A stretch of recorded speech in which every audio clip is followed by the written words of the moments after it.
Hi everybody, welcome to our seminar in From Boring to Brilliant, Simple Moves to Promote Thoughtful Learning. I'm Tom Dewing, Senior Associate at Silver Strong & Associates, and I am delighted to have you come along on this little journey with us today.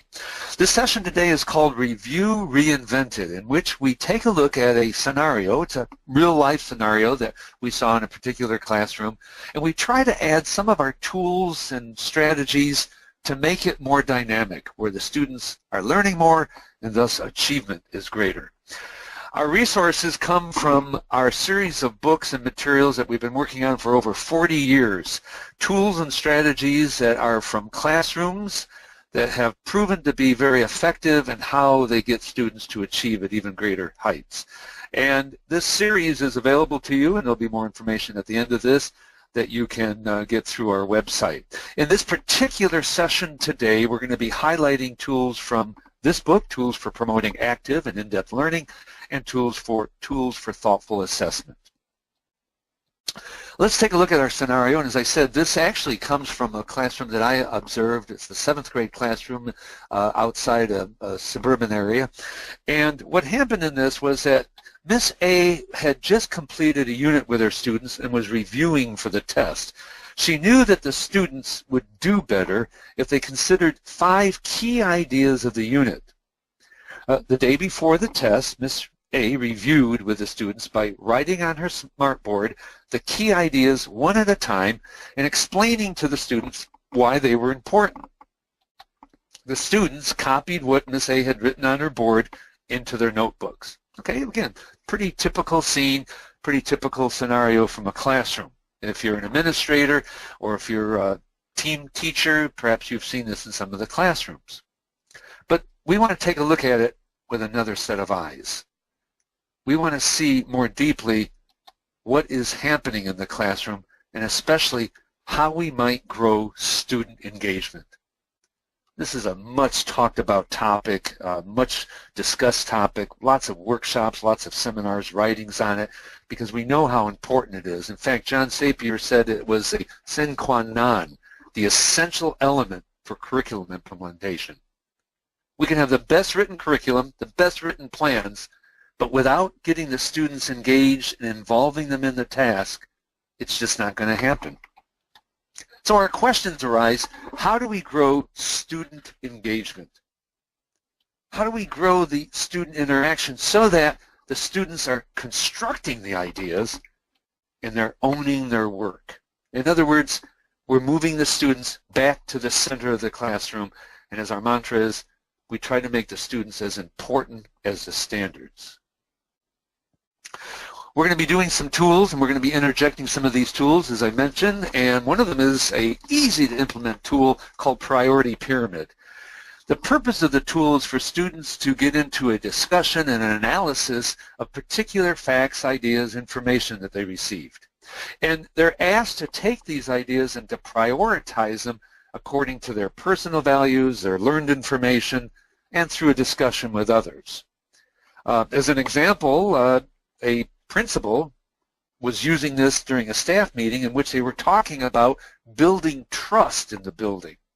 And so they generated a list of ideas about how to build trust, and in order to have the teachers integrate it and internalize it more and also to discuss it, he had them create a priority pyramid on which was the 5 most important ones to you and then to pick the 2 out.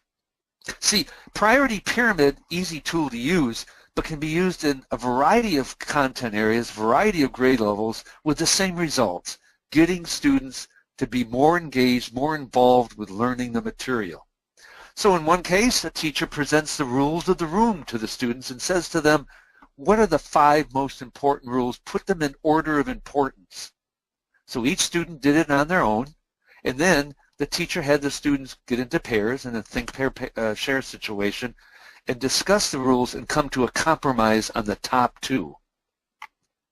You should have seen, she said to me, how involved the students were and how deeply embedded and personalized they made these rules because they were prioritizing them. Order of importance in historical events, maybe the characters of a story. And it doesn't always have to be order of importance. It could be most influential character. The character that had the greatest effect on the others, put them in order of that. Listing of historical figures and their roles, maybe most influential tools or discoveries. How about a list of procedures in a laboratory experiment? I even saw one physical education teacher wanted to continue the thinking and the learning in all classes, tell the students before they began their activity, we provided you with the 5 rules of soccer. Take just a moment, put them in top order of importance. And then he had them discuss it. And he said it was a great review of the rules. It was a great way of getting them to own and understand the rules better. Another tool of ours, Tools for Thoughtful Assessment, book this comes from, is called Because. Easy tool to use, but it really gets to the essence of one of the 21st century skills, the Common Core standards, is of students providing evidence for their ideas, supporting their ideas with evidence. See, it's a way of checking for understanding. It's a way of students really delineating their ideas. For example, we might say, Curious George, good name for a character because, and the students give the reasons why it's a good name. Or, in an upper grade level, Macbeth is a tragic hero because. See, it's that simple move of because, giving the reasons why, giving the purpose behind, giving the evidence to support your claim that makes this so dynamic and so powerful. The structure of because is that we give a term, we have a certain condition, students give a reason, and what that equates to is a deeper understanding, and we know when there's a deeper understanding, there's a greater achievement. Some examples. See, all content, all grade levels, starting in kindergarten, this type of thinking with a simple tool called Because. Another tool from our book, Tools for Promoting Active and In-Depth Learning, is called Outburst. Now, the original Outburst in this book, and that's the great thing about our tools too, is they can be modified a bit in order to fit certain circumstances, is that the groups of students generate ideas and then they compete against each other's lists. So the groups with the most items on their list receive the most points. So it might be at the end of the unit or even in the beginning, if I wanted to get an introduction to it, in which the students are given a topic, say the Civil War, and they generate as many ideas, as many facts as they know. Or perhaps at the end of the unit, after studying a particular topic, I ask teams of students to generate as many things as they remember in order to compete against the rest. We're going to vary this in our transition so that the teacher has a little bit more control of the ideas, if you will, and emphasizing more of the ideas. In this case, the teacher creates the list. Then, and the teacher creates the list without the students seeing it, the students try to create a list that matches the teacher's list. So the teacher has created the list of things that she wants to review or the ideas that she wants to emphasize. The students create a list from the things that they've studied in the unit, and then points are awarded in varying degrees. What's cool too is that the teacher can take time in the middle of this activity to say to the students, okay, I'm going to give you a couple of minutes to talk with your group to realign your list if you think your list can be improved. Powerful little tool, gets a lot of involvement, high levels of engagement, and it gets to students to start owning the work. So here is our scenario. But who's doing the work? Who's highly engaged? Who's doing the thinking? You see, Miss A had completed a unit and she was reviewing. She reviewed. She did the writing. She did the explaining. What were the students doing? They're copying. And we know when students are copying, they're spending more time thinking about getting the words that are written on the board into their notebooks than thinking about what the meaning is, trying to understand what is going on. Here are the 3 tools, all of them easy to implement, all of them easy to get the students to do, but look at the different results. She begins with a list of the 10 most important ideas from her unit. So she lists them out. She says, boys and girls, ladies and gentlemen, Over the last couple of weeks, we've been studying this particular unit. These are what I consider the 10 ideas, the 10 things that we've studied. Then she has them in table groups of students doing a priority pyramid to determine the order of the 5 big ideas. The level of discussion is high, the engagement's intense, and Miss A can walk around and monitor the students doing a formative assessment, listening to what they're talking about, hearing what they're saying. As she's walking around, she's asking some questions of them, and the groups have to justify their decisions using because. She said, I noticed that you have this one in number 2 spot. Tell me why. And they say, well, because we had videos on it, we read about it, it's really an essential idea of the unit. Then she plays the game Outburst, in which she has covered up her 5 ideas, and one at a time she unravels the ideas, starting with number 5, going up to number 1.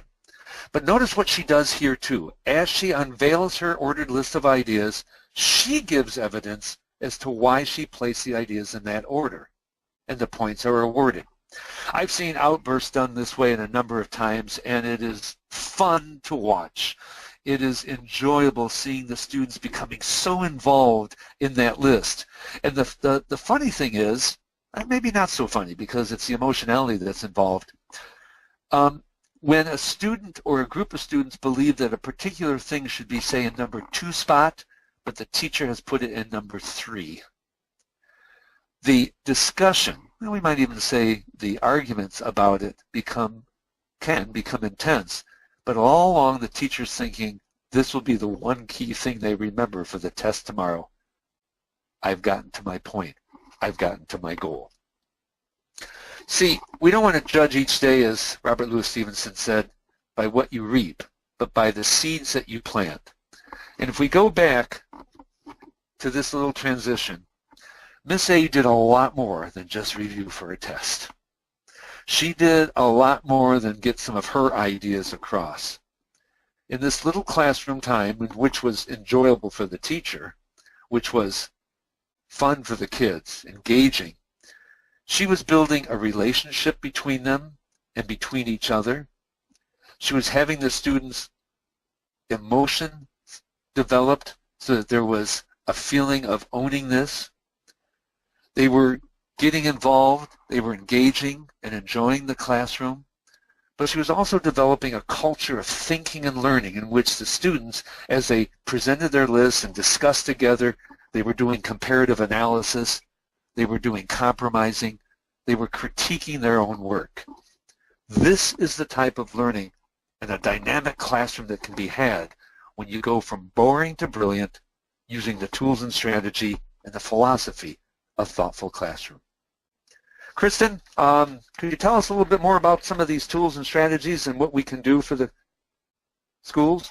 Absolutely. Thank you, Tom. Yes, for more information about thoughtful classroom tools strategies that are not only featured in this webinar, but also that are featured in some of the professional development opportunities that you see there on your screen, you can go ahead and contact me directly by my email that's on there, kperini@thoughtfulclassroom.com.